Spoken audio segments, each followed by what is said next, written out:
BJP शक्ति रानी शर्मा, कार्तिकेय शर्मा, इन सबों ने मिल करके जिस तरीके से लगातार काम किया, एक बड़ी टीम वहाँ ज़मीन पर लगातार जमी रही और मकसद सिर्फ यही था कि लोगों के बीच में यह भरोसा पैदा कर दिया जाए कि हमारे आने के बाद से यह एक परिवार बनेगा और इस परिवार की जो माली हालत है और बाकी जितनी भी स्थितियाँ हैं वो सब बेहतर हो जाएंगी और हमारा आपका रिश्ता जो है ना हमेशा मुझे उम्मीद है कि कौन नहीं वहां पहुंचा था। उत्तर प्रदेश के मुख्यमंत्री योगी आदित्यनाथ हैं, असम के हेमंता बिस्वा शर्मा, विप्लव दास गुप्ता वहां पर पहुंचे,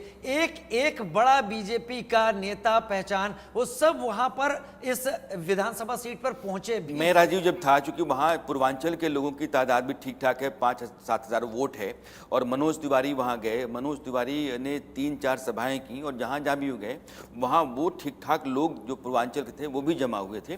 तो पूर्वांचल के लोगों को जोड़ पाने के लिए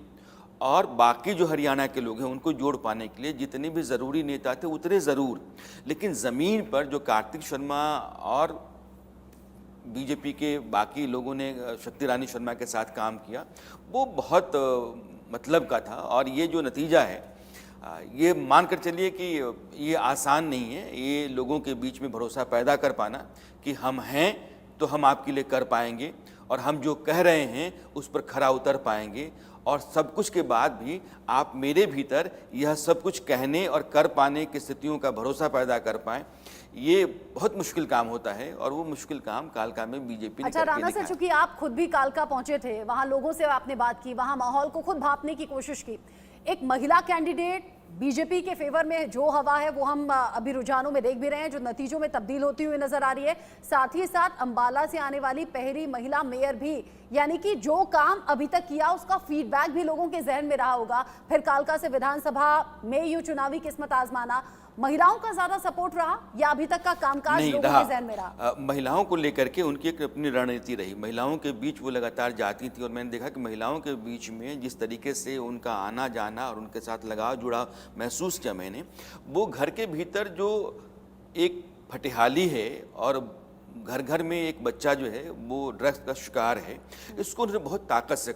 पकड़ा और कहा कि हमारे आते ही आप मान कर चलो कि एक तो महिलाओं की माली स्थिति, जो आपकी आर्थिक स्थिति है, वो सरकार की बहुत सारी योजनाएं हैं जिन योजनाओं के जरिए महिलाओं की आर्थिक स्थिति को बेहतर किया जा सकता है, वो हम जानते हैं, हम आपके लिए लेकर के आएंगे।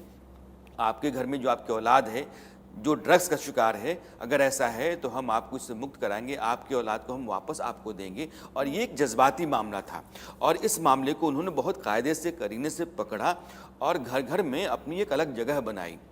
इसका फ़ायदा भी आपने इन नतीजों में देखा होगा। 10,000 से ज़्यादा वोट से वहाँ से जीत निकाल लेना ये आसान काम नहीं, मैं आपको फिर से कहता हूँ बहुत मुश्किल काम है। रवि, 51, 34 और 5 अदर्स का हरियाणा से आंकड़ा सामने आ रहा है। उधर 29, 7 यानी 7 कांग्रेस, 44 एनसी और